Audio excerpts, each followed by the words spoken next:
우리 국민들이 조사를 하면은 이제 아까도 뭐 박정희, 노무현, 김대중 순으로 대충 나온다고 하는데 이게 평면적으로 비교할 수는 없다.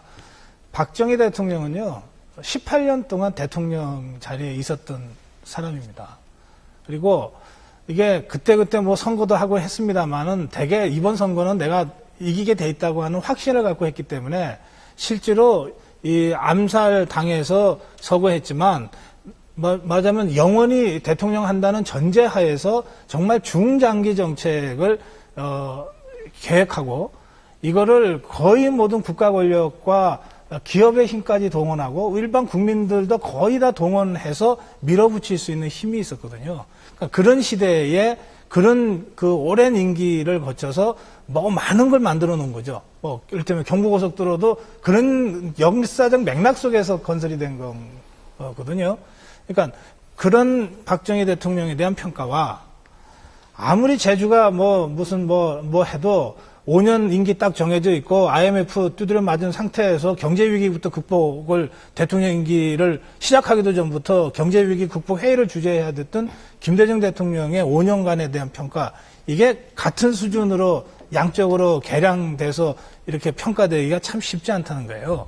그런가 하면 아까 노태우 시대도 얘기했지만 김영삼 시대야말로 정말 역동적인 시대적 전환의 시기 아닙니까?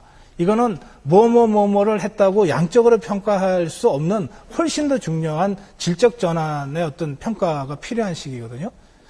또 그런가 하면 사실 노무현 전 대통령 매우 비극적으로 돌아가셨고 여전히 마음 아파하는 분들이 많지만 이 비극적 죽음이 너무 가까이 있기 때문에 말하자면 지켜주지 못해 미안해라고 하는 정서가 역대 대통령에 대한 평가 속에 어떤 형태로든 투사되어 있는 것으로 저는 느낍니다. 예. 말하자면 이런 모든 점들을 우리가 충분히 고려하면서 성찰적으로 역대 대통령들에 대한 평가를 해야 6개월 후에 올바른 대선에 대한 선택과 관점들이 나올 수 있지 않을까? 그렇게 알겠습니다. 생각합니다. 대통령 얘기한 거는 하나의 사례, 모든 대통령에겐 역사적 과제가 있고 또 그에 준하는 이제 이 역할을 했다는 의미로 얘기를 한 겁니다. 그러다 보니까 가장 가까운 시기에 있는 노무현, 김대중 전 대통령에 대한 얘기를 이제 그냥 지나가게 됐는데 그냥 간단히 좀 얘기를 해보고 싶은데요. 저는 항상 이렇게 이제 생각을 합니다. 우리가 지금 수치로 말하는 게 참 그런데 이만불 경제 얘기를 하는데 이게 옛날에 어려워봤던 시절 저희처럼 나이 많은 사람들은 이게 얼마나 큰 건지를 몸으로 많이 느껴요. 이게 대단한 성취라고 생각을 하는데 근데 여기서 그칠 거냐 하는 생각을 해요. 여기서 한반도에서 한반도 땅에 사람 살기 이래 제일 잘 사는 때가 됐다는데 여기서 그치는 건 아니지 않느냐. 그러면 지나온 역사 돌아보면 알죠. 모두 몇 차례 분수령이 있는데 하나는 역시 박정희 대통령의 총동원 체제죠. 예. 어떤 것이건 고향을 다 떠났고 중동으로 갔고 총동원 체제가 어찌됐건 가능했어요. 그다음에는 자꾸 우리가 민주화라는 용어를 통용적으로 씁니다만 그렇게 해서 생겨난 과실을 논아갖는 분배 과정이었어요. 우리가 민주화라고 쓰는 용어일 뿐이지 실질 내용은 중간 이하계층들에게 거기서 생겨난 경제 과실이 나눠지는 과정이었죠. 그리고는 이제 반에서도 성적이 20등, 10등까지 올라오면 그 다음엔 어렵습니다. 예. 도약이라든지 이런 것들이 상당히 어렵는데 바로 김대중, 노무현 두 대통령 시기에 와서는 북한이라고 하는 한국 사회가 다시 한번 세계체제 내에서 경제는 이미 세계체제 내에 불쑥 들어간 상태인데 세계체제 내에서 이제 우리 위상을 다질 수 있는 굉장히 큰 이제 기회라고 봤던 것이죠.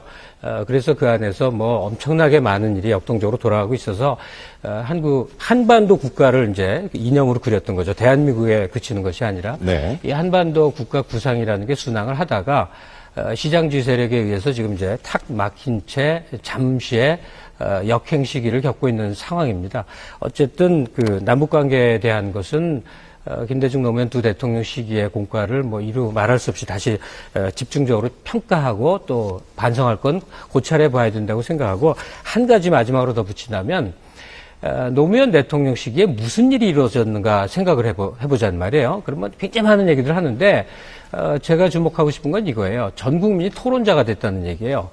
사회적 사안, 심지어 정치인들이 일반 유권자에게 눈치 보는 것이 집중화된 시기가 바로 노무현 정권 시기부터인데 비로소 한국의 시민사회가 약진하는 기회가 바로 노무현 알겠습니다. 대통령 시기였다. 이렇게 생각합니다. 예.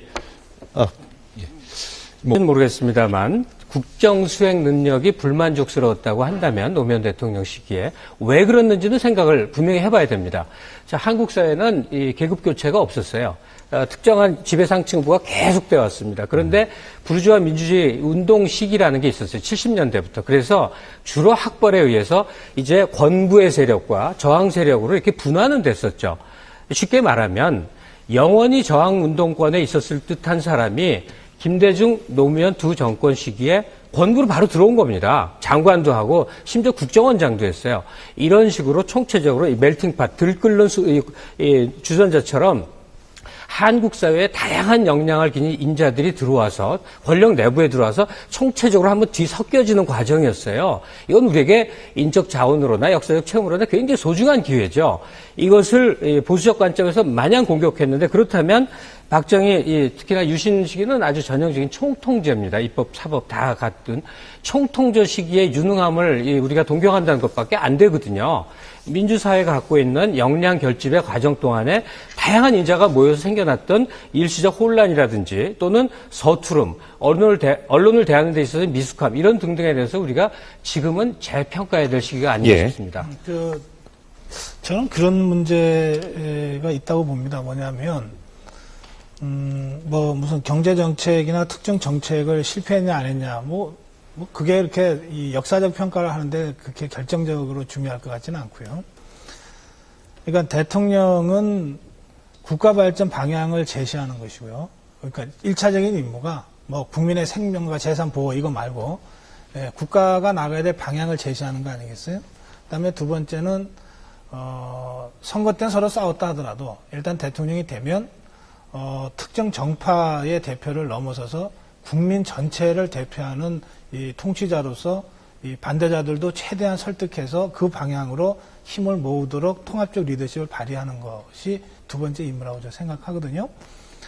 노무현 전 대통령만 잘못했다는 것이 아니고 저는 이명박 대통령도 지난 5년간의 국정 운영이 계속해서 갈등을 만들어내고 양산해내는 이른바 갈등지향적으로 이 국정을 운영하는 바람에 여기까지 왔다고 생각하는데 그런 맥락에서는 노무현 전 대통령의 5년간의 국정 운영도 통합 지향성보다는 갈등 지향성이 두드러졌다고 생각합니다. 그래서 경제 정책 잘할 수 있고 이 남북 관계 잘할 수 있지만 전체적으로 국민들은 계속 갈라졌던 거죠.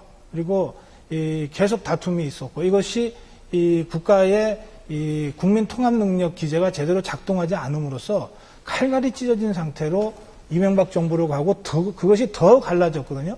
그래서 지금은 우리 대한민국 국민 같은 대한민국 국민 맞나 싶을 정도입니다. 모든 사안에 대해서 이를테면은 하다못해 우리 지금 백분 토론 시작하면서 사회자께서 이번에는 진영으로 나눈 게 아닙니다라고 설명을 해야 될 만큼 지금 많이 갈라져 있거든요. 예. 이것은 저는 주요한 책임이 이명박 대통령 그리고 노무현 전 대통령한테 있었던 것 아닌가 그렇게 저는 생각합니다. 예. 분들은 많이 봤겠지만 사르코지하고 올랭드 가령 이제 재정 위기 왔을 때 어떻게 하느냐. 사르코지는 아끼자 이거 아닙니까? 그러면 부유층들의 재산 가치가 보존된단 말이에요. 실질적으로는. 마찬가지 올랭드 같은 경우는 그러면 돈 풀어서 돈을 벌어서 갚는 게 훨씬 이득이다 이거예요. 남북한 위기 관리에 대한 지금 논제를 제기하신 것 같은데요. 위기라는 말도 좀 적확하게 쓰여야 될 거라고 생각이 듭니다. 부시에게 이라크는 위기가 아니었어요. 다만 필요했던 악당이에요. 남북관계도 어떻게 설정하느냐에 따라 국가 간 국력 차이가 너무나 벌어져 있기 때문에 그야말로 언제 도발할지 모르는 적국이 될 수도 있지만 우리가 감싸 안아줘가면서 장기 투자해갖고 적어도 중국이 북한 영역을 실질 지배하는 일을 막아야겠다라는 소명감으로 접근하면서 우리나라 한반도 제도약을 기할 수도 있는 기회의 땅이기도 해요. 양면이 있단 말이죠. 그러니까 지난 몇 년 동안 거의 이념 공세적으로 북한을 대결 국면으로 몰아간 거에 대해서는 이번 대선 과정에서 똑똑히 지켜볼 겁니다. 각 후보들이 적어도 북한 관계를 어떻게 설정하는지 예컨대 햇빛 정책이나 교류 화해 정책 노무현 정부 시기에 여기에 불비한 점이 있었다고 한다면 즉 노령층들이 도저히 수용할 수 없는 그런 혼란스러움이 있었다고 한다면 그것까지를 포함해서 적어도 전향적인 대북 관계에 대해서만은 모습을 보여야 된다. 이것은 위기를 관리하는 능력하고는 다른 것이다. 예. 미래를 개척하는 능력이다. 북한 문제는 이렇게 생각합니다. 외교관 그러니까 우리 김성식 전 의원도 의원하실 때 국민 만나면 제일 많이 들은 얘기가 싸우지 말라는 얘기 아니었어요? 그렇지. 그 싸우지 말라는 얘기예요. 그런데 저는 이명박 정부를 보면요, 이명박 대통령이 싸움을 시킨 거예요. 대통령이 싸움 시키는데 어떻게 싸움 안 해요? 예를 들어서 여당의 지도분들 싸우고 싶겠어요? 야당하고 타협해서 어떻게든 국회 잘 운영하려고 그러죠. 그럼 대통령이 여당 지도부한테 어느 정도 양보할 수 있는 재량권을 줘야 협상도 되고 타협도 되잖아요. 청와대가 대통령이 전혀 그런 여지를 안 주고 밀어붙여 하는데 대통령한테 항거해서 뭐 탈당할 게 아니면 꼼짝없이 거수기대로 따라가야 되거든요. 군사작전 하듯이 해야 되거든요. 그러면 야당 의원들 힘없으니까 몸싸움 할 수밖에 없어요. 구조가 그랬던 거죠. 자, 그렇다면 대통령이 어떤 사람인가에 따라서 우리 정치가 허구날 싸움만 하는 정치로 쳇바퀴 돌듯이 돌게 될지, 아니면 진짜 지금까지 보지 못했던 그런 대화, 성숙된 어떤 이 토론의 어떤 정치가 나올지가 결정되는 거예요. 그런데 역대 대통령들을 보면요, 김영삼, 김대중 두 사람은 40년 이상 국회의원을 지낸 의회주의자들입니다. 정말 정치를 의회에서 시작했고 그리고 평생을 의회에서 지낸 분들인데도 막상 대통령이 되고 나니까 의회를 존중을 안 하더라고요. 김영삼 대통령 의회 존중 안 하고 노동법 밀어붙였다가 결국은 거기서부터 레임덕 시작됐잖아요. 김대중 대통령도 끝까지 그 임동원 장관 이거 해임 안 한다, 안 된다 이거 버티다가 결국은 DJP 연합 갈라지고 뭐 이러면서 이 정권의 어려움에 처해졌단 말이에요. 노무현 대통령도 마찬가지입니다. 노무현 대통령도 뭐 검사들하고 평검사들하고 토론을 했을지 모르겠는데 정말 집권당 의원들하고 넥타이 풀고 토론한 적 없어요. 그런데 뭐 의회 정치 별로 경력도 없는 분이 대통령이 됐어요. 당연히 지금과 같이 대통령이 국회 무시하고 이렇게 일방적으로 국정 운영하게 되죠. 그러면 의회가 이제 난장판이 되고 싸움박질하는 장이 되는데 의회가 싸우는 한 국민 통합 절대 안 됩니다. 의회가 싸우는데 어떻게 남남 갈등이 해소됩니까? 그러면 아까 신 교수도 위기관리의 핵심이 국민 통합이라고 그랬잖아요. 예. 아니 뭐 외부에서 위기가 생기건 내부에서 생기건 국민들이 하나가 돼서 공론으로 똘똘 뭉치면 비로소 위기 극복을 할 수 있는 힘이 생기는 건데 그 힘이 국회가 저렇게 싸우는 사이에 어떻게 만들어지냐고요. 근데 이것의 모든 원인을 저는 대통령에 있다고 보는 겁니다. 그래서 저는 앞으로 뽑을 대통령도 6개월 후에 뽑을 대통령도 그런 의미에서 제대로 정치를 할 수 있는 제일 큰 정치인이냐 아니냐가 굉장히 중요한 요소라고 생각합니다. 그런 경력은 자, 그런데 의장의 자질이지 아니요, 대통령의 자질이라고 보기는 그렇죠. 뭐 얼마든지 논쟁하시자고요. 자, 보세요. 지금 박근혜 후보한테 가장 많은 문제를 제기하는 게 뭡니까? 소통 안 한다는 거 아니에요? 1차적으로 의원들하고 소통 안 한다는 거 아니에요? 그러니까 정치하라는 얘기거든요. 그렇게 문제를 제기하잖아요. 그러면 박근혜 의원한테 국회의장 하라고 지금 소통하라는 얘기입니까? 안 그렇잖아요. 자, 문재인 후보, 지금 아까 문재인 후보 말씀하셨는데요. 문재인 후보가 뭐 이해찬, 박지원 담합구조 속에서 만약에 저런 식으로 간다면 저게 무슨 소통이고 대화하고 정치입니까? 그냥 타협하고 야합해서 가는 거죠. 그래서 저는 박근혜건 문재인이건 손학규건 김동완이건 우리 국민들이 요구하는 수준의 성숙된 정치를 할 수 있는 정치적 리더십을 보여줘야 된다는 거예요. 그것이 차기 대통령 요건 중에 제일 중요한 요소라고 저는 생각합니다. 예. 의회를 잘 다룰 수 있는 능력 같은 거는 뭐 필요하겠죠. 그런데 그건 의원 선수하고는 그다지 관계가 있는 게 아니고요. 다만 이제 지금 의원이 이제 우리 가장 교과서적으로 얘기하면 이제 대의원들이죠. 국민 대의원들이죠. 그러니까 시민사회에 여러 가지 복합적인 이제 역동적인 흐름들이 있는데 이것하고 현실 정치권의 의원들은 항상 일정한 정도의 갈등 관계 속에 있게 됩니다. 바로 직접적으로 대리하는 그런 게 아니고 왜냐하면 다양한 이해를 반영하니까 생겨나는 그런 것이죠.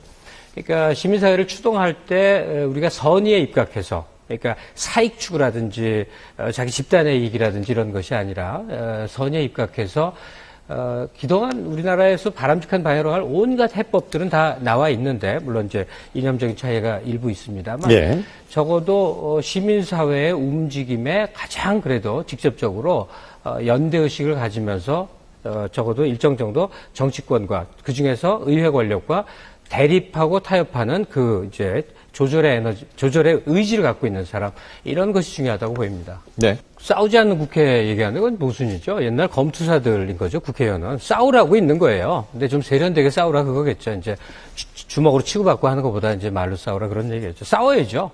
이해 대립인데 당장 이거 안 싸우겠습니까? 경제민주화 하는데 다 알고 있는데 아무도 얘기하지 않는 거짓말이 있어요. 경제민주화가 이제 이 헌법에 있는 독과점 방지 조항에 준하는 건데, 그럼 뭐예요? 재벌 건드리자는 거죠? 이 경제민주화는. 그러면 재벌을 뭘 건드려요? 지배구조 해체? 이거 두 번째 문제입니다. 복지하자는 건데, 복지하지 않으면 내수구조 기반 취약하니까 우리 이제 그냥 무너진다 이런 얘기 하니까 복지는 하고 싶어서 하는 게 아니라 필연적인 눈앞의 일인데 복지 재원 어디서 와요? 왜 아무도 말 안 하는지 모르겠어요. 법인세죠. 미국도 26%고 유럽은 35% 다 내외예요. 우리나라는 20% 이하입니다. 뭐 16%였다가 17%였다가 왔다 갔다 하는데 예. 근데 왜 아무도 말을 자신 있게 못할까? 왜? 두렵기 때문이죠. 그러니까 모두에 제가 한 얘기를 지금 이어서 하는 셈인데, 우리가 70년대, 80년대 군부 독재는 정말 두려운 존재였습니다. 군부 독재는 역사로 거슬러 가면요, 식민지 이 해방 이후에 조직된 집단이었기 때문에 상당한 국가에서 필연적으로 찾아왔던 거예요. 어쨌든 그것이 이제 더 이상 사회적 선이 아니라 해악이 됐을 때 그걸 물리치는 과정이 너무나 많은 사람이 죽어야 됐고 감옥 가야 됐고 아주 무시무시했어요.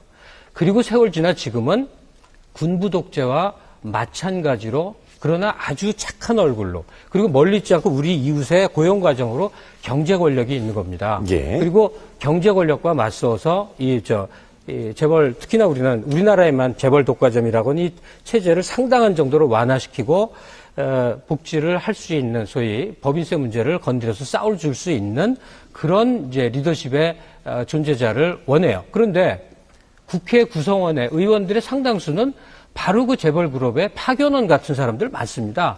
사학법이 왜 개정 안 됩니까? 사학재단에서 바로 파견되거나 직간접적으로 관련 맺는 사람들이 의원들 중에 상당수가 있어서 그래요. 대통령이 뭘 믿고 그런 경제민주화 의지를 가졌다 하더라도 국회에다 얘기해서 됩니까? 원하는 사람과 안 원하는 사람들 간에 무지무지한 대립과 싸움처럼 볼썽사는 모습만 나오겠죠. 그래서 시민사회 역동성, 시민사회가 크게 움직이면서 군부를 밀어내고 이제 민주사회를 만들었듯이 경제민주화 역시도 정치권에 맡겨서 이것이 순조롭게 될 것이다. 지금 현역 정치인들 19대 국회의원들의 이력사항을 찬찬히 한번 보시기 바랍니다. 다 어디 출신이고 뭘 뒷받침하고 뭘 대리하고 있는 존재들인지 여기에 대해서 우리가 좀 냉정히 봐야 됩니다. 예. 고 박사님. 그러니까 이제 이게 정치를 이렇게 정의하는 사람들이 있어요. 그러니까 그 자원의 권위적 배분 체계, 무슨 말이냐면 인간의 욕망은 무한하잖아요. 그런데 우리가 나눠 쓸 수 있는 자원은 유한하니까, 맞아요. 무한한 욕망을 갖고 있는 사람들이 유한한 자원을 갖고 서로 다투게 되는 거고요. 그래서 정치는 싸우는 거다, 이런 김갑수 선생님 말씀 일리가 있어요. 그런데 뭐 그게 원시 시대라면은 뭐 등 뒤에서 칼로 찍고 가져가면 되는 거예요. 이게 문명화 됐다고 하는 것은 뭐냐면 그것이 제도화된 경쟁으로 됐다는 뜻이거든요. 그래서 국회의 본질, 정치의 본질은 서로 갈등이지만 이것을 제도화된 룰에 의해서 이렇게 세련되게 잘 수습해 가는 것이 이제 정치의 발전인 거죠. 이제 그런 차원으로 제가 싸우지 않는 국회를 말씀드린 거고요. 예. 이런 생각이 좀 듭니다. 우리가 가장 발전된 복지국가 모델로 이제 노르딕 모델, 북유럽 모델을 얘기하잖아요. 근데 이 북유럽을 역사를 좀 공부를 해보면 1930년대부터 60년대까지 한 30년 동안은 노르웨이나 스웨덴이나 핀란드 할 것 없이, 덴마크 할 것 없이 매해 광주 항쟁과 같은 또는 광주 사태와 같은 이 비극적 사건들이 막 터집니다. 노동과 자본이 서로 양보하지 않고 극한적 대립을 하기 때문에 수십 명, 수백 명이 막 죽어요. 근데 이걸 한 30년 하다 보니까요, 더 하면은 진짜 다 망하겠다 싶었던 거예요. 그래서 이제 1960년대에 이른바 이 사회적 대타협이라고 하는 것이 만들어집니다. 역사적 대타협이라고도 표현하죠. 히스토리컬 컴프로마이스라고 표현하는데, 그런 그 피해의 역사 속에서 이제 더 이상 싸우면은 다 죽겠다, 다 공멸하겠다고 하는 절박한 위기의식 속에서 서로가 한 보, 두 보 양보하면서 대타협을 만들어내는 것이 북구의 이 복지 모델이거든요. 예.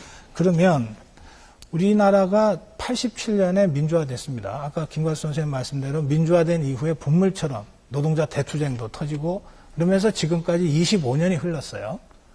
이제는 사회적 대타협의 그 기운이 어느 정도는 좀 성숙됐다 이렇게 저는 생각합니다. 그래서 이런 상태에서 25년간의 시행착오를 딛고 다음 정부가 6개월 후에 뽑힐 대통령과 이 다음 정부가 또는 그 다음 정부가 이제는 사회 제세력들을 불러 모아서 계속 이렇게 싸울 거냐? 예. 아니면 우리가 정말 타협해서 발전의 방향으로 갈 거냐를 결정짓는 역사적 어떤 결단의 분기점에 서 있는 거예요. 그래서 어느 때보다도 이 역사적 대타협을 이루어낼 수 있는 통합적 리더십이 중요하다. 그리고 그것을 풀어가는 것이 정치거든요. 그런 의미에서 정치적 예. 리더십이 중요하다. 그렇게 제가 강조드립니다. 예, 저는 고성국 박사님께 여쭤보고 고성국 박사님께. 예. 그 박사님께서 오늘 토론 중에 서두에도 말씀하셨지만 새 시대 대통령의 리더십의 자격으로 주로 국가 발전 방향을 제시할 수 있어야 되고 또 대화 토론의 정치 또 사회적 역사적 대타협을 이룰 수 있는 그 통합적 리더십이 있는 리더가 새로운 대통령이 되어야 할 것이다라고 말씀하셨는데요. 그 박사님께서는 전에 한 4월 달에 백군토론에 나오실 때도 그러셨고 또 얼마 전에 또 박사모 강연에서도 주로 박근혜 대선론에 대해서 자주 말씀을 하셨습니다. 박사님 보시기에 지금 아까 말씀하신 국가 발전 방향을 제시할 수 있고 또 대화와 토론의 정치가 또 가능하고 또 사회적 역사적 대타협을 이룰 수 있는 그 통합적 리더십에 있어서 박근혜 전 위원장이 어느 정도 부합한다고 생각하시는지 박사님 의견을 좀 듣고 싶습니다. 그래요. 바로 대답 드릴까요? 예, 말씀하시죠. 저는 박근혜 의원이 그런 점에서 많이 부족하다고 생각합니다. 그리고 앞으로 남은 이제 6개월간의 선거 과정에서 바로 이런 점, 그러니까 박근혜가 생각하는 미래 한국 발전 방향을 좀 더 구체적으로 국민들이 피부로 느끼게끔 체감도 높게 제시를 하고, 그 다음에 그 방향으로 자신을 반대하는 사람들까지도 함께 갈 수 있는 그런 통합의 리더십을 어떤 방식으로 구현할 것인지를 설명해야 된다고 생각합니다. 이것을 설명할 수만 있다면 지금 공격받고 있는 뭐 당내에서 뭐 소통이 안 된다, 뭐 이미 뭐 당이 사당화됐다고 하는 여러 종류의 비난, 비판은 한 번에 다 사라질 수 있거든요. 그런 면에서 지금 이 패널께서 제시하신 그 질문이요. 이 질문은 박근혜 후보가 대통령이 되려면 꼭 해결해야 될 문제를 제기하신 거라고 저는 생각합니다. 그리고 저는 많이 부족하다 이렇게 좀 평가하는 것이고요. 그래서 계속 촉구하고 있는 겁니다. 예. 추가 질문 있으신가요? 예, 네. 한 가지만 더 그렇다면 현재 많은 대권 후보들이 있는데요. 그 중에서 그럼에도 불구하고 박근혜 전 위원장이 가장 박사님께서 말씀하신 부분들에 가장 잘 부합하는 후보라고 생각하시는지. 그러니까 상대 평가를 좀 해달라는 말씀이시죠. 절대 평가에서 좀 부족하다는 대답을 하셨고요. 예. 우선 말이죠. 저는 박근혜 대세론을 얘기할 때는 박근혜 후보가 대통령에 당선될 객관적 가능성이 제일 높다. 이렇게 말씀드리는 것이지, 제가 생각하는 대통령의 요소를 제일 많이 갖췄다. 이런 거하고는 좀 차원이 다릅니다. 그런데 기왕에 질문을 하셨으니까, 적어도 박근혜 후보는 지금까지 보면, 네거티브를 다른 후보보다는 좀 덜 하는 것 같아요. 그러니까 이게 네거티브를 한다는 것은 뭐냐면요. 기본적으로 아까 제가, 갈등지향적 리더십과 통합지향적 리더십으로 저는 제 나름대로 이렇게 구별을 하는데요. 네거티브 캠페인을 하면서 통합적으로 뭘 리더십을 발휘한다는 게 이게 형용 모순이잖아요. 그러니까 저는 어떤 경우에도 여야의 대선 주자들이 포지티브 캠페인을 했으면 좋겠고요. 그리고 설사 이 상대로부터 네거티브 공세를 당해서 억울해 하더라도 그걸 만회하려고 네거티브로 가는 순간 이게 통합지향성이 어쨌든 잠식되기 때문에 저는 그런 것들은 국민들한테 맡겨두면 된다고 생각합니다. 그러니까 국민들이 저 사람이 부당하게 공격받고 있다고 하는 정도의 판단들은 다 한단 근데 말이에요. 박근혜 전 대표는 네거티브를 안 한 게 아니라 말 자체를 안 한 거 아닙니까? 저는 지금 말의 김갑수 총량이 선생님, 네거티브를 할 만한 숫자가 안 저는 되는데요. 김갑수 선생님이 하시는 그런 말씀이야말로 전형적으로 네거티브라고 생각합니다. 박근혜 의원이 왜 말을 안 하고 삽니까? 그 사람이 벙어리입니까? 그 사람이 쓴 책이 제가 알기로는요, 여야의 어떤 후보보다도 책이 많습니다. 그리고 그 책은 자기 일기책까지 있어요. 소녀 시절에 일기책까지 다 공개를 해서 출간한 사람입니다. 왜 말이 없다고? 굉장히 반론을 하고 싶은데 그냥 간단히 아니, 기회를 하겠는데, 드리겠습니다. 네, 발언하시죠. 용산 사태 때 박근혜 의원이 뭐라고 발언했죠? 쌍용차 문제에 대해서는 뭐라고 그랬죠? 희망버스 때 어디가 있었죠? 그 밖에 많은 일에 박근혜 의원은 어떤 생각으로 어떤 표현을 했죠? 저는 모르겠거든요. 저도 언론을 열심히 보는 편에 속하는데, 심지어 동영상까지 찾아봅니다. 우리가 일상적으로 부딪히는 각종 사회적 분쟁들, 현안들, 고민거리들 많이 있거든요. 찾아볼 수가 없어요. 그래서 이 경우는 이건 뭐 소통이라는 게 하도 유행해서 전 잘 안 쓰는 단어입니다만, 외국 경우를 봅니다. 뭐 유럽이든 어디든 미국도 그렇죠. 사회사건이 터지면 가장 유력한 정치인들이 화면에 나와서 거의 이 평상복 차림으로 계속 얘기를 합니다. 계속. 일본만 해도 그래요. 저 일본 자주 가는 편인데 계속 얘기를 합니다. 그래서 박근혜 의원은 도대체 무슨 생각을 하고 사는가? 기자들이 짧게 코멘트로 한마디 움직여주는 것 외에는 볼 수가 없습니다. 그 다음에 책을 많이 냈다고 그러는데 제가 출판 평론가의 직업이 안 바뀌었습니까? 생활 에세이예요. 의원이 되기 전에 썼던 생활 에세이집입니다. 그리고 국회의원이 된 이후에 썼다는 건 그건 잘 모르겠어요. 그런데 그 정도의 양은 대부분의 정치인들이 책을 내죠. 그건 우리에게 인상 깊게 다가오질 않았습니다. 예컨대 김대중 옥중서신 뭐 이런 것 특이하게 많은 사람들이 읽고 이렇게 영향받은 책들이 있지만 대부분 묻히죠. 정치인들의 책은. 그러니까 같은 우리가 언론 환경에서 같은 땅에서 살고 있잖아요. 박근혜 전 대표의 말을 많이 듣습니까? 저는 안 들리거든요. 이 문제를 예. 계속 논쟁을 해야 돼요. 아니, 만약 반론이 있으시면 말씀하셔도 되고요. 예. 어쨌든 시민 농객의 질문으로부터 좀 촉발된 얘기인데요. 예, 말씀하시죠. 반론이라기보다는요. 네. 그냥 경험이 좀 다른 것 같아요. 예. 저는 박근혜 후보가 중요한 국가정책과 관련해서 필요할 때 필요한 적절한 수준의 발언을 해왔다고 생각합니다. 그리고요. 뭐 이렇게 따질 문제는 저는 아니라고 생각하지만 지금 바로 그런 문제 제기를 안철수 교수가 받고 있잖아요. 또 똑같은 문제 제기를 문재인 후보한테 할 수가 있어요. 근데 그런 식으로 네거티브에서 뭐를 우리가 얻으려고 그러는 거죠? 이를테면 책임 있는 자리, 예컨대 대통령 후보 선언을 하고 대중 앞에 섰을 때 안철수 교수한테 이 문제에 대해서 저 문제에 대해서 물어볼 수 있잖아요. 그러나 지금까지 아무런 이 공식적 위치가 아닌 사람한테 왜 아무 발언이 없었냐고 공격하는 건 부당하잖아요. 근데 저는 정당인도 아니고 특정 후보에 뭐 이렇게 연관된 사람 전혀 아니기 때문에 자유롭게 말할 수 있어요. 그 사람이 실제로 발언하고 발언의 총량을 얘기하는 거 아니에요. 그는 어디에 있는가, 그는 무슨 고민을 하는가, 이거는 알아요. 그러니까. 유명인이면 아는 거죠. 그러면 가령 문재인 씨가 어떤 사안에 대해서 어떤 고민을 할 것인 것은 예단이 가능합니다. 그에 저서가 있고 발언이 있고 행적이기 때문에. 근데 박근혜 전 대표의 경우는 사회적 사안에는 저 밑바닥 인생 그렇게 표현하죠. 그렇게 표현하면 안 되지만 정말 힘들게 사는 사람들의 이 고충들이 있어요. 그중에 뿔거진 사건도 있어요. 그걸 가슴 아파하는 게 정치인들이 덕목이고 출발점이라고 생각해요. 심볼 매니플레이션이 아닙니다. 상징 조작 너무 많이 하는 것 같은데 그거 말고 진심으로 고통스러워하고 뭐 이런 것이 보여야 되는데 본 적이 없어요. 그러니까 지지를 하고 싶어도 연민, 사회 정의, 네. 우리가 알고 있는 삶의 고통에 대해서 어떤 공감과 반응을 해왔는지를 찾아볼 제가 길이 지금 없어서 하는 얘기입니다. 이 주제를 김갑수 선생님하고 왜 논쟁해야 되는지 잘 모르겠는데요.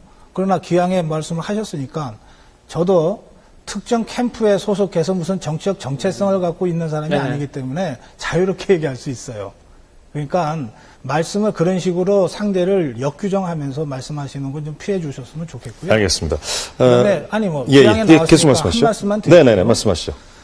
저는 여야의 대선 주자들이 이를테면 아주 어릴 때 힘들게 살았던 사람들이 많이 있어요. 김두관 지사도 그렇고 손학규 지사 손잡아 보니까 손이 지금도 그냥 굳은 살이 베겨 있어요. 뭐 정세균 후보 이제 출마 선언을 할 테니까 정말 찢어지게 가난하게 살았다는 얘기를 여러 차례 들었습니다. 그런데 어릴 때 그렇게 가난하게 산 경험들 굉장히 소중하죠. 그러면 부자로 산 사람은 정치하지 말라는 얘기인가요? 그렇지는 않잖아요.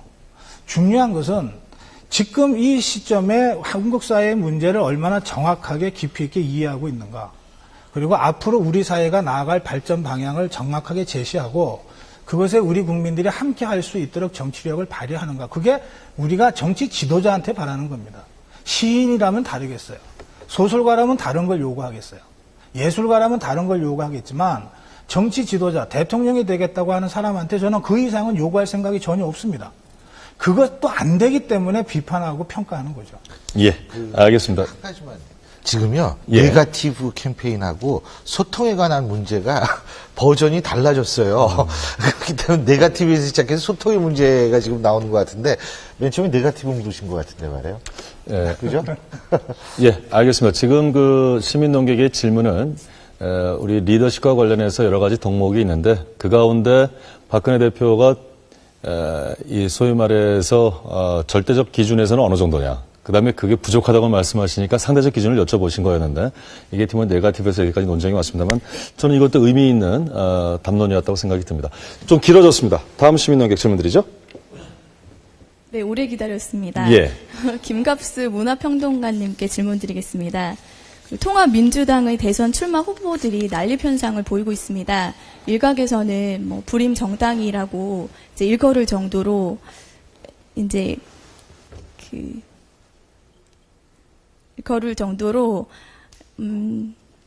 이제 뚜렷한 이제 인물을 내놓지 못하고 있는데요. 뭐 예전에 김대중, 김영삼, 뭐 노무현 대통령처럼 뚜렷한 상수로 떠오른 인물들이 있었는데 지금 현재 이 시점에서는 야권에서 뚜렷한 인물을 내놓지 못하고 있는데 이러한 문제점은 무엇이 누구의 탓이고 무엇이 문제인지 궁금합니다. 예. 사실은 제가 거기에 대해 논평할 위치에 있지는 않아요. 정당 내 사정을 잘 아는 것도 아니고 다만 일반론적으로 얘기할 수 있는 게 말하신 그대로 YSDJ 김대중, 김영삼 때까지는 이제 아주 탁월한 걸출한 정치 리더에 의해서 당이 만들어지고 요리됐죠. 근데 그 이후에 가령 노무현 대통령은 누가 만들었습니까? 일반 시민 참여하고 대의원들이 만들었지 않습니까? 그런 식으로 지금 통합민주당 내에 이제 후보군으로 거론되는 사람들은 일단 삶의 과정으로 보면 대선 후보로서의 자질은 다 충분히 있다고들 인정을 하죠. 인지도에서 떨어지는 몇몇 분이 존재하는 건 사실입니다만 이거는 대선 물론 본선에서 이기는 게 가장 큰 목표겠습니다만 야권 세력은 대선 후보가 되는 과정이 더 못지않게 중요한 일로 이렇게 얘기가 됩니다. 국민들이 참여해서 자기들 의견 표현을 하고 이제 오픈 프라이머리를 할 것 같은데 부작용이 상당히 많으니까 어떻게 될지는 모르죠. 그래서 기성 정치 내부를 많이 하는 사람들은 손학규 후보가 상당히 안정적인 사람이다. 대통령 지금 제일 잘할 것이다. 이런 얘기 하죠. 그다음에 한 인물 됨됨이로는 뭐 단연 문재인 후보에게 많은 사람들이 좋아하죠. 김두관 후보 같은 경우는 이제 변화에 대한 열망을 담보하지 않을까 뭐 이런 등등 되게 아마 주목받을 수 있는 사람이 그 세 분일 텐데 이걸 마치 토론하고 선수를 선발하는 주체로 내가 있는 과정 이 일반 유권자들이며 국민이며 대의원들이 이 정치 과정이 야권을 존재하게 하고 또 그렇게 해서 만약에 후보가 되고 대통령까지 된다면 그런 대통령은 정치 권부 게임, 권력 게임에서 승리해서 승자가 된 대통령과는 본질적으로 다를 것이다. 그 전형이 노무현 대통령이었는데 예. 이 노무현 대통령은 자신의 권력을 뒷받침해줄 사회 세력이 현격히 부족했던 겁니다. 그래서 그만큼 우리 시민사회가 역량이 성장하지 못한 거죠. 그동안의 과정이 있기 때문에 이후에는 어떻게 될지는 지켜볼 일이겠죠. 알겠습니다. 예, 차기 대통령은 누가 되건 경제 권력과의 대회전을 앞두고 있습니다. 수많은 덕목이 필요하겠지만 용기 그리고 끝까지 하고자 하는 신념 이 두 가지가 차기 대통령에 가장 요구되는 자질이라고 생각하는데요. 그 속에서 일련의 복잡한 과정이 있을 겁니다. 적어도 한국 사회가 다시 한번 도약해야 한다는 의지를 가진 유권자라고 한다면 그 과정 동안의 복잡함 또 이 지두남 이런 것 때문에 포기해버리지 않았으면 좋겠다 하는 생각합니다. 예. 그러니까 국가 발전 방향을 제시할 수 있는 역사적 통찰력이 중요하고요. 그 다음에 소통을 통해서 국민을 통합할 수 있는 정치력이 있어야 됩니다. 그리고 혼자 할 수 없으니까 인재 발굴해서 적재적소에 좋은 사람들을 배치할 수 있는 용인 능력이 있어야 돼요. 그리고 마지막으로 이거 다 돼도 친인척 측근 비리 터지면 꼬꾸러지거든요. 예. 이거를 관리 감독할 수 있는 공적 의지. 이 네 가지를 꼭 주문드리고 싶습니다. 시기가 아니겠습니다 저는 그런 문제가 있다고 봅니다. 뭐냐면 무슨 경제 정책이나 특정 정책을 실패했냐 안 했냐 그게 이렇게 이 역사적 평가를 하는데 그렇게 결정적으로 중요할 것 같지는 않고요. 그러니까 대통령은 국가 발전 방향을 제시하는 것이고요. 그러니까 1차적인 임무가 국민의 생명과 재산 보호 이거 말고 국가가 나가야 될 방향을 제시하는 거 아니겠어요? 그다음에 두 번째는 선거 때는 서로 싸웠다 하더라도 일단 대통령이 되면 특정 정파의 대표를 넘어서서 국민 전체를 대표하는 이 통치자로서 이 반대자들도 최대한 설득해서 그 방향으로 힘을 모으도록 통합적 리더십을 발휘하는 것이 두 번째 임무라고 저는 생각하거든요. 노무현 전 대통령만 잘못했다는 것이 아니고 저는 이명박 대통령도 지난 5년간의 국정 운영이 계속해서 갈등을 만들어내고 양산해내는 이른바 갈등지향적으로 이 국정을 운영하는 바람에 여기까지 왔다고 생각하는데 그런 맥락에서는 노무현 전 대통령의 5년간의 국정 운영도 통합 지향성보다는 갈등 지향성이 두드러졌다고 생각합니다. 그래서 경제 정책 잘할 수 있고 이 남북 관계 잘할 수 있지만 전체적으로 국민들은 계속 갈라졌던 거죠. 그리고 계속 다툼이 있었고 이것이 이 국가의 이 국민 통합 능력 기제가 제대로 작동하지 않음으로써 칼갈이 찢어진 상태로 이명박 정부로 가고 그것이 더 갈라졌거든요. 그래서 지금은 우리 대한민국 국민 같은 대한민국 국민 맞나 싶을 정도입니다. 모든 사안에 대해서 이를테면은 하다못해 우리 지금 백분 토론 시작하면서 사회자께서 이번에는 진영으로 나눈 게 아닙니다라고 설명을 해야 될 만큼 지금 많이 갈라져 있거든요. 예. 이것은 저는 주요한 책임이 이명박 대통령 그리고 노무현 전 대통령한테 있었던 것 아닌가 그렇게 저는 생각합니다. 예. 분들은 많이 봤겠지만 사르코지하고 올랭드 가령 이제 재정 위기 왔을 때 어떻게 하느냐. 사르코지는 아끼자 이거 아닙니까? 그러면 부유층들의 재산 가치가 보존된단 말이에요. 실질적으로는. 마찬가지 올랭드 같은 경우는 그러면 돈 풀어서 돈을 벌어서 갚는 게 훨씬 이득이다 이거예요. 남북한 위기 관리에 대한 지금 논제를 예. 제기하신 것 같은데요. 위기라는 말도 좀 적확하게 쓰여야 될 거라고 생각이 듭니다. 부시에게 이라크는 위기가 아니었어요. 다만 필요했던 악당이에요. 남북관계도 어떻게 설정하느냐에 따라 국가 간 국력차가 너무나 벌어져 있기 때문에 그야말로 언제 도발할지 모르는 적국이 될 수도 있지만 우리가 감싸 안아줘가면서 장기 투자해갖고 적어도 중국이 북한 영역을 이 실질 지배하는 일을 막아야겠다라는 소명감으로 접근하면서 우리나라 한반도 제도약을 기할 수도 있는 기회의 땅이기도 해요. 양면이 있단 말이죠. 그러니까 지난 몇 년 동안 거의 이념 공세적으로 북한을 대결 국면으로 몰아간 거에 대해서는 이번 대선 과정에서 똑똑히 지켜볼 겁니다. 각 후보들이 적어도 북한 관계를 어떻게 설정하는지 예컨대 햇빛 정책이나 교류 화해 정책 노무현 정부 시기에 여기에 불비한 점이 있었다고 한다면 즉 노령층들이 도저히 수용할 수 없는 그런 혼란스러움이 있었다고 한다면 그것까지를 포함해서 적어도 전향적인 대북 관계에 대해서만은 모습을 보여야 된다. 이것은 위기를 관리하는 능력하고는 다른 것이다. 예. 미래를 개척하는 능력이다. 북한 문제는 이렇게 생각합니다. 그러니까 우리 김성식 전 의원도 의원 하실 때 국민 만나면 제일 많이 들은 얘기가 싸우지 말라는 얘기 아니었어요? 그렇지. 그 싸우지 말라는 얘기예요. 그런데 저는 이명박 정부를 보면요. 이명박 대통령이 싸움을 시킨 거예요. 대통령이 싸움 시키는데 어떻게 싸움 안 해요?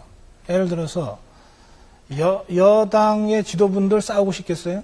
야당하고 타협해서 어떻게든 국회 잘 운영하려고 그러죠. 그럼 대통령이 여당 지도부한테 어느 정도 양보할 수 있는 재량권을 줘야 협상도 되고 타협도 되잖아요.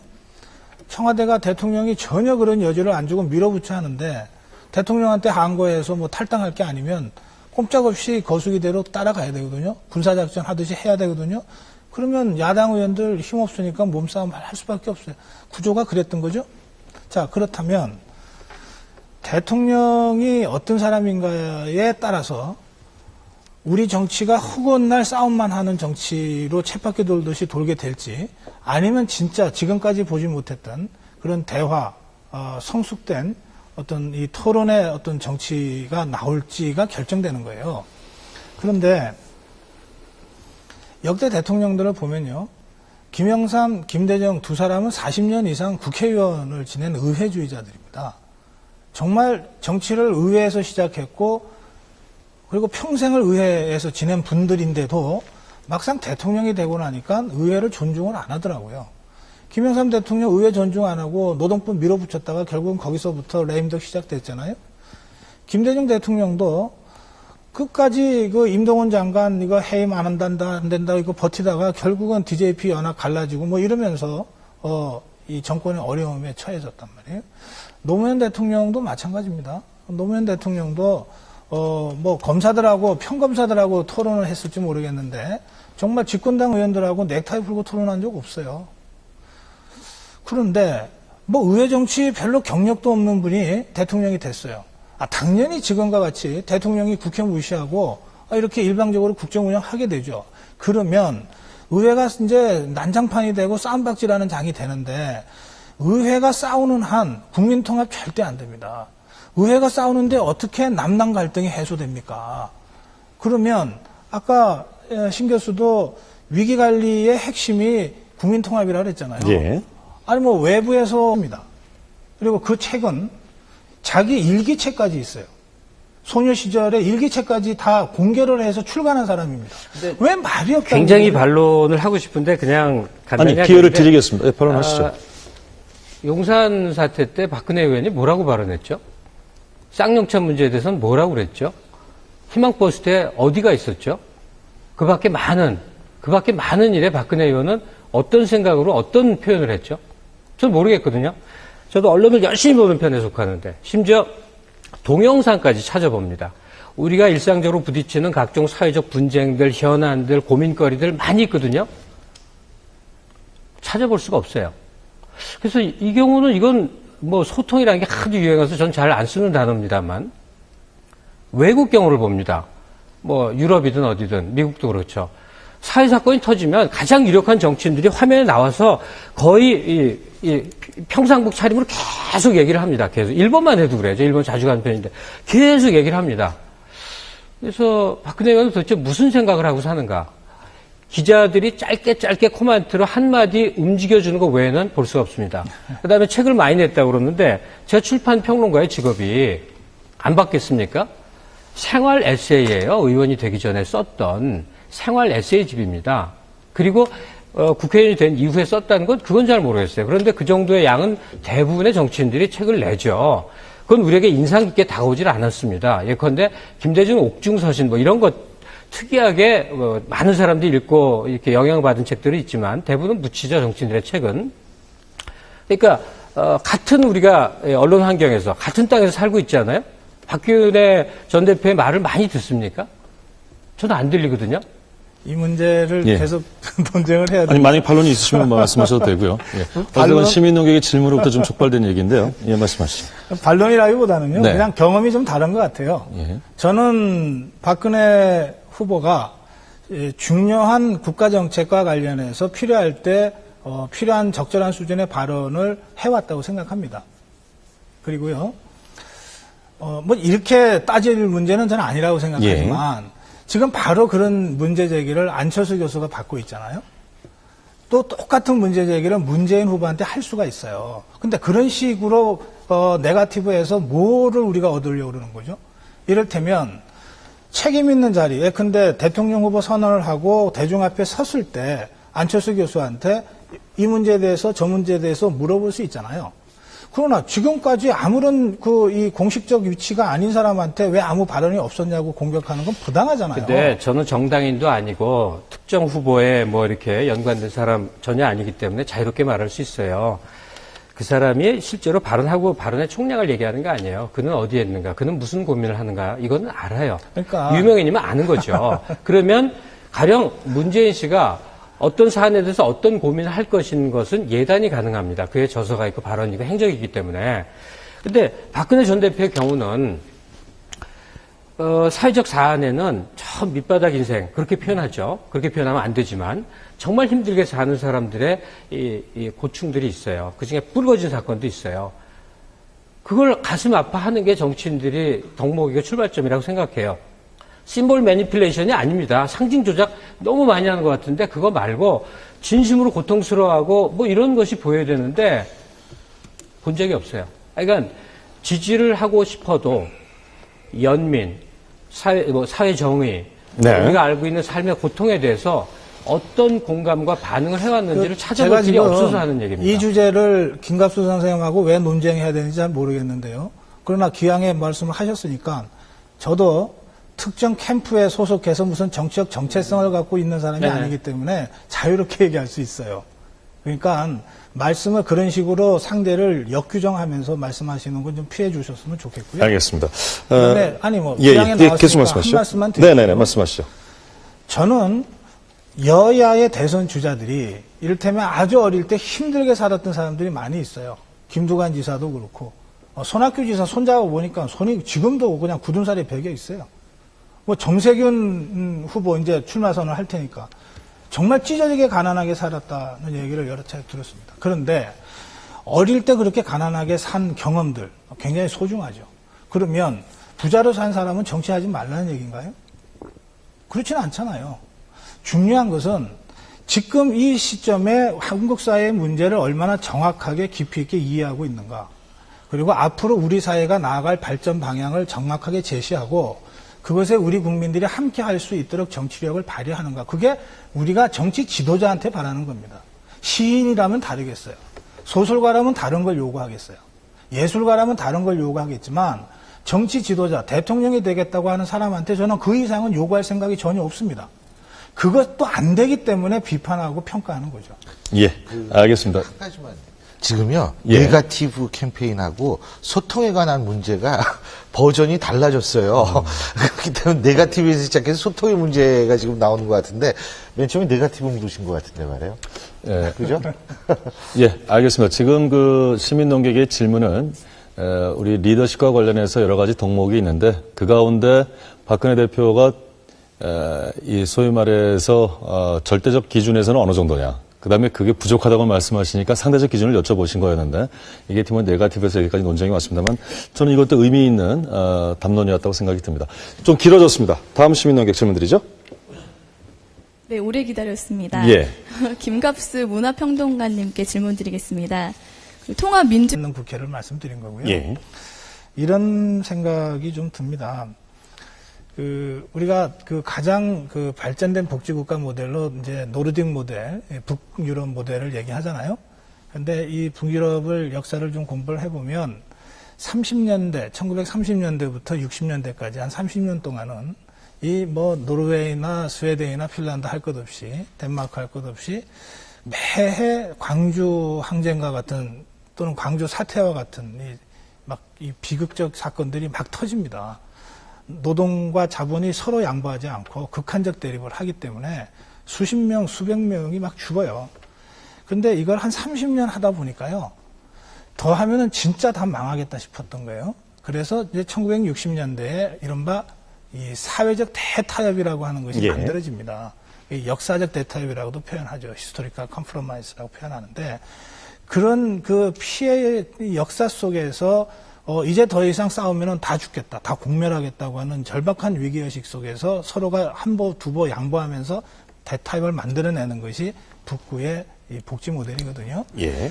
그러면 우리나라가 87년에 민주화됐습니다. 아까 김관수 선생님 말씀대로 민주화된 이후에 본물처럼 노동자 대투쟁도 터지고 그러면서 지금까지 25년이 흘렀어요. 이제는 사회적 대타협의 그 기운이 어느 정도는 좀 성숙됐다 이렇게 저는 생각합니다. 그래서 이런 상태에서 25년간의 시행착오를 딛고 다음 정부가 6개월 후에 뽑힐 대통령과 이 다음 정부가 또는 그 다음 정부가 이제는 사회 제세력들을 불러 모아서 계속 이렇게 싸울 거냐? 예. 아니면 우리가 정말 타협해서 발전의 방향으로 갈 거냐를 결정짓는 역사적 어떤 결단의 분기점에 서 있는 거예요. 그래서 어느 때보다도 이 역사적 대타협을 이루어낼 수 있는 통합적 리더십이 중요하다. 그리고 그것을 풀어가는 것이 정치거든요. 그런 의미에서 정치적 예. 리더십이 중요하다. 그렇게 제가 강조드립니다. 예, 저는 고성국 박사님께 여쭤보고 고성국 싶습니다. 박사님께. 예. 그 박사님께서 오늘 토론 중에 서두에도 말씀하셨지만 새 시대 대통령의 리더십의 자격으로 주로 국가 발전 방향을 제시할 수 있어야 되고 또 대화 토론의 정치 또 사회적 역사적 대타협을 이룰 수 있는 그 통합적 리더십이 있는 리더가 새로운 대통령이 되어야 할 것이다라고 말씀하셨는데요. 그 박사님께서는 전에 한 4월 달에 백분토론에 나오실 때도 그러셨고 또 얼마 전에 또 박사모 강연에서도 주로 박근혜 대선론에 대해서 자주 말씀을 하셨습니다. 박사님 보시기에 지금 아까 말씀하신 국가 발전 방향을 제시할 수 있고 또 대화와 토론의 정치가 또 가능하고 또 사회적 역사적 대타협을 이룰 수 있는 그 통합적 리더십에 있어서 박근혜 전 위원장이 어느 정도 부합한다고 생각하시는지 박사님 의견을 좀 듣고 싶습니다. 그래요. 바로 대답 드릴까요? 예, 말씀하시죠. 저는 박근혜 의원이 그런 점에서 많이 부족하다고 생각합니다.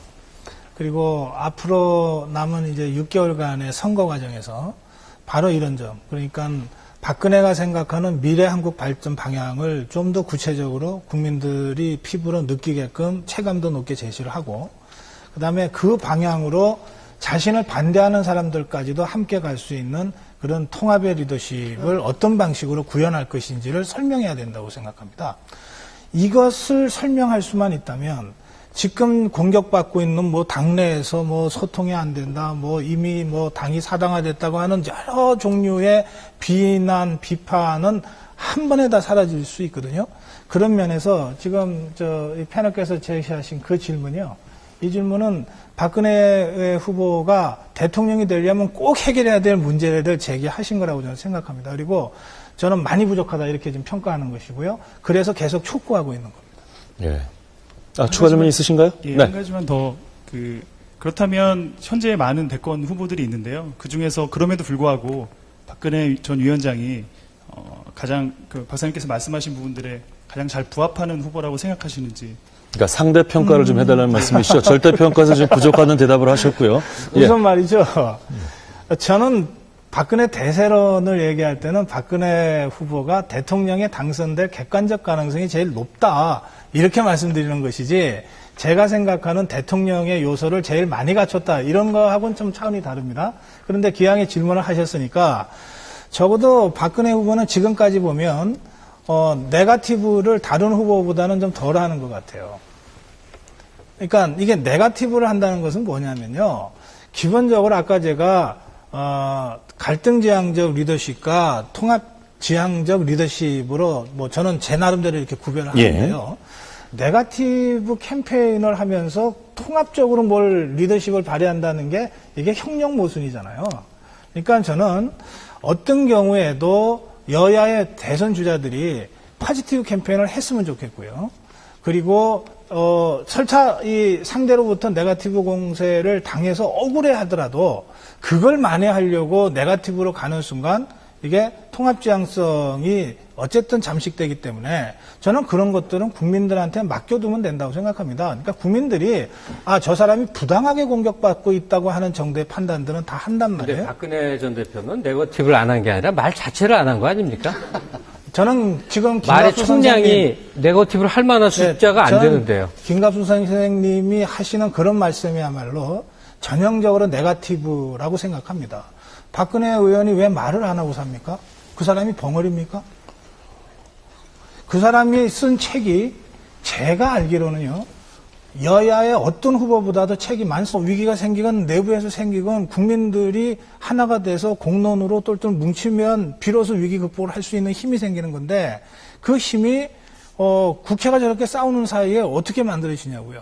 근데 이것의 모든 원인을 저는 대통령에 있다고 보는 겁니다. 그래서 저는 앞으로 뽑을 대통령도 6개월 후에 뽑을 대통령도 그런 의미에서 제대로 정치를 할 수 있는 제일 큰 정치인이냐 아니냐가 굉장히 중요한 요소라고 근데 생각합니다. 그런 경력은 자, 그런데 국회의장의 자질이지 아니요, 그런 거 대통령의 아니에요. 자질이라고 보기는 그렇죠. 뭐 얼마든지 논쟁하시자고요. 자, 보세요.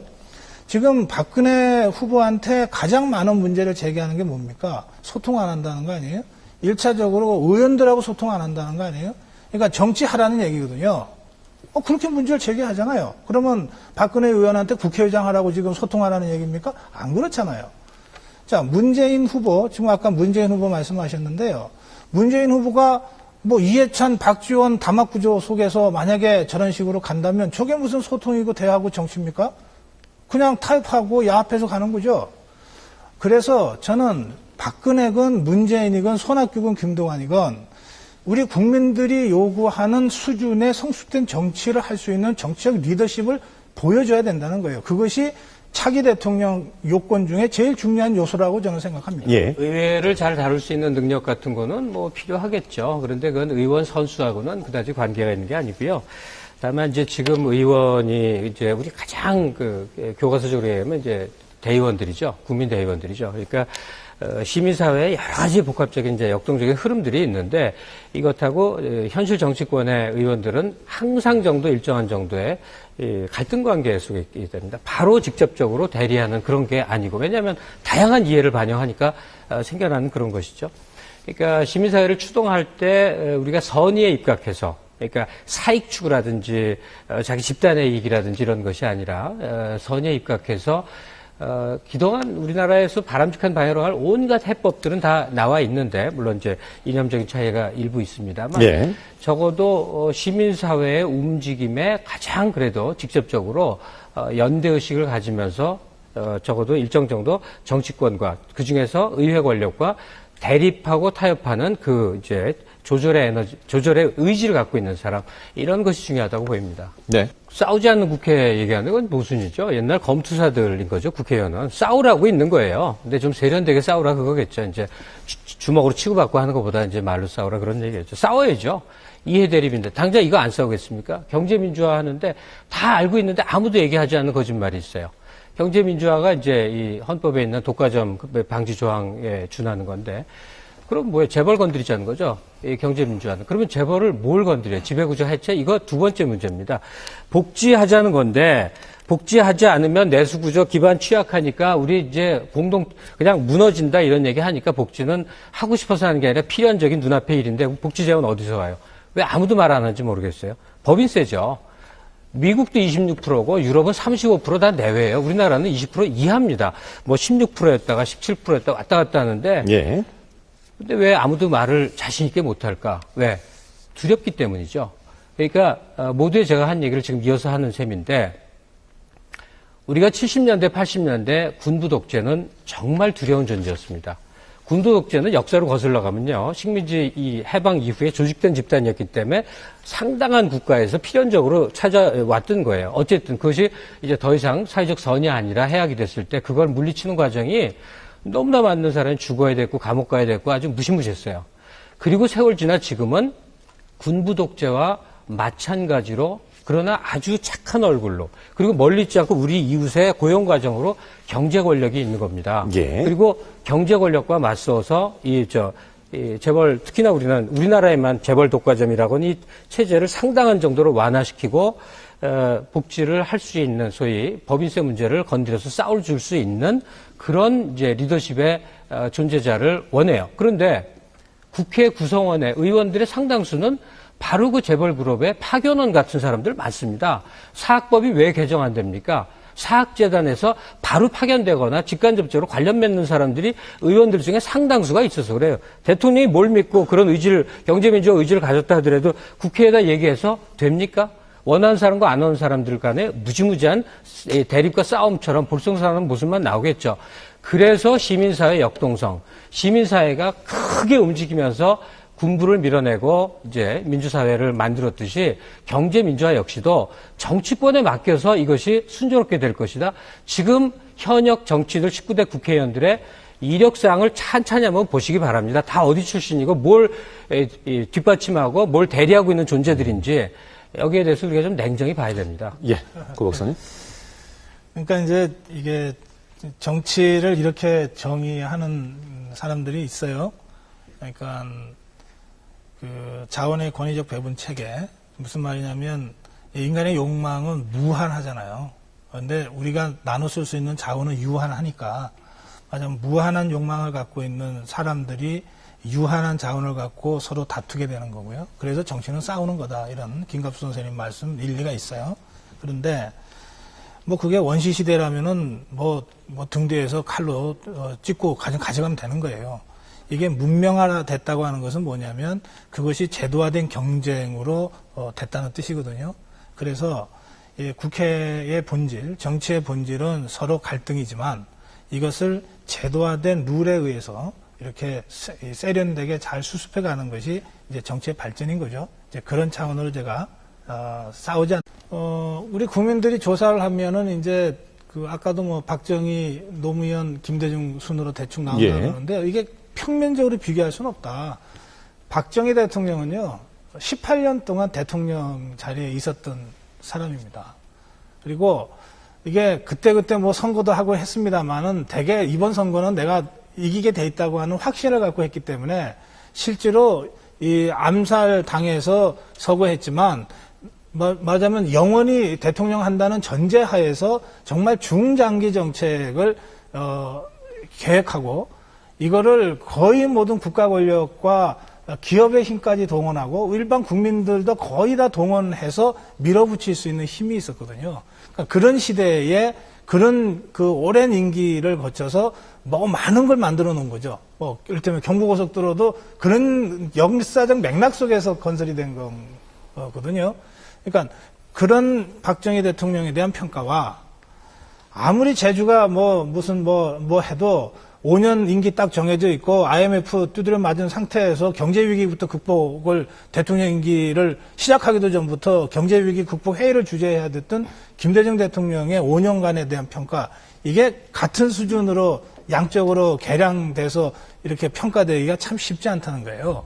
그런가 하면 아까 노태우 시대도 얘기했지만 김영삼 시대야말로 정말 역동적인 시대적 전환의 시기 아닙니까?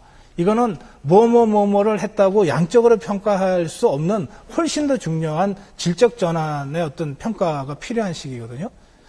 또 그런가 하면 사실 노무현 전 대통령 매우 비극적으로 돌아가셨고 여전히 마음 아파하는 분들이 많지만 이 비극적 죽음이 너무 가까이 있기 때문에 말하자면 그 지켜주지 못해 미안해라고 하는 정서가 역대 대통령에 대한 평가 속에 어떤 형태로든 투사되어 있는 것으로 저는 느낍니다. 예. 말하자면 이런 모든 점들을 우리가 충분히 고려하면서 성찰적으로 역대 대통령들에 대한 평가를 해야 6개월 후에 올바른 대선에 대한 선택과 관점들이 나올 수 있지 않을까 그렇게 알겠습니다. 생각합니다. 대통령 얘기한 거는 하나의 사례, 모든 대통령에겐 역사적 과제가 있고 또 그에 준하는 이제 이 역할을 했다는 의미로 얘기를 한 겁니다.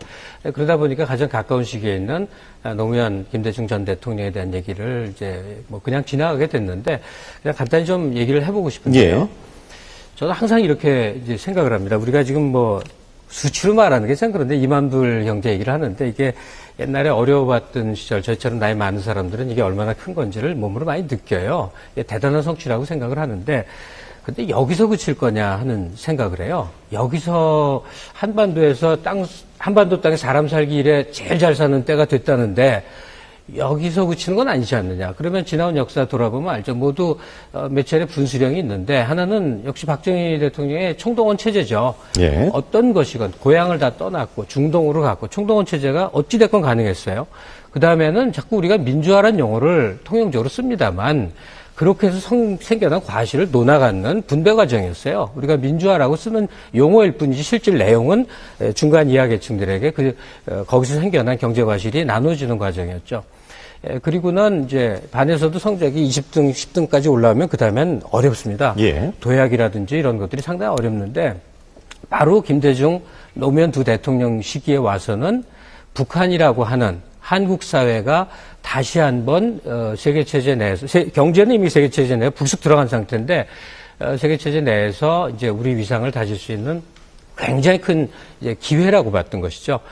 그래서 그 안에서 뭐 엄청나게 많은 일이 역동적으로 돌아가고 있어서 한반도 국가를 이제 이념으로 그렸던 거죠. 대한민국에 그치는 것이 아니라 네. 이 한반도 국가 구상이라는 게 순항을 하다가 시장주의 세력에 의해서 지금 이제 탁 막힌 채 잠시의 역행 시기를 겪고 있는 상황입니다. 어쨌든 그 남북 관계에 대한 것은 김대중 노무현 두 대통령 시기의 공과를 뭐 이루 말할 수 없이 다시 집중적으로 평가하고 또 반성할 건 고찰해 봐야 된다고 생각하고 한 가지 마지막으로 덧붙이자면 노무현 대통령 시기에 무슨 일이 이루어졌는가 생각을 해보자는 말이에요. 그러면 굉장히 많은 얘기들 하는데 제가 주목하고 싶은 건 이거예요. 전 국민이 토론자가 됐다는 얘기예요. 사회적 사안, 심지어 정치인들이 일반 유권자에게 눈치 보는 것이 집중화된 시기가 바로 노무현 정권 시기부터인데 비로소 한국의 시민사회가 약진하는 기회가 바로 노무현 알겠습니다. 대통령 시기였다. 이렇게 생각합니다. 예. 모르겠습니다만 국정 수행 능력이 불만족스러웠다고 한다면 노무현 대통령 시기에 왜 그랬는지는 생각을 분명히 해봐야 됩니다. 자, 한국 사회는 이 계급 교체가 없었어요. 특정한 지배상층부가 계속돼 왔습니다. 그런데 부르주아 민주주의 운동 시기라는 게 있었어요. 70년대부터. 그래서 주로 학벌에 의해서 이제 권부의 세력과 저항 세력으로 이렇게 분화는 됐었죠. 쉽게 말하면 영원히 저항 운동권에 있었을 듯한 사람이 김대중, 노무현 두 정권 시기에 권부로 바로 들어온 겁니다. 장관도 하고 심지어 국정원장도 했어요.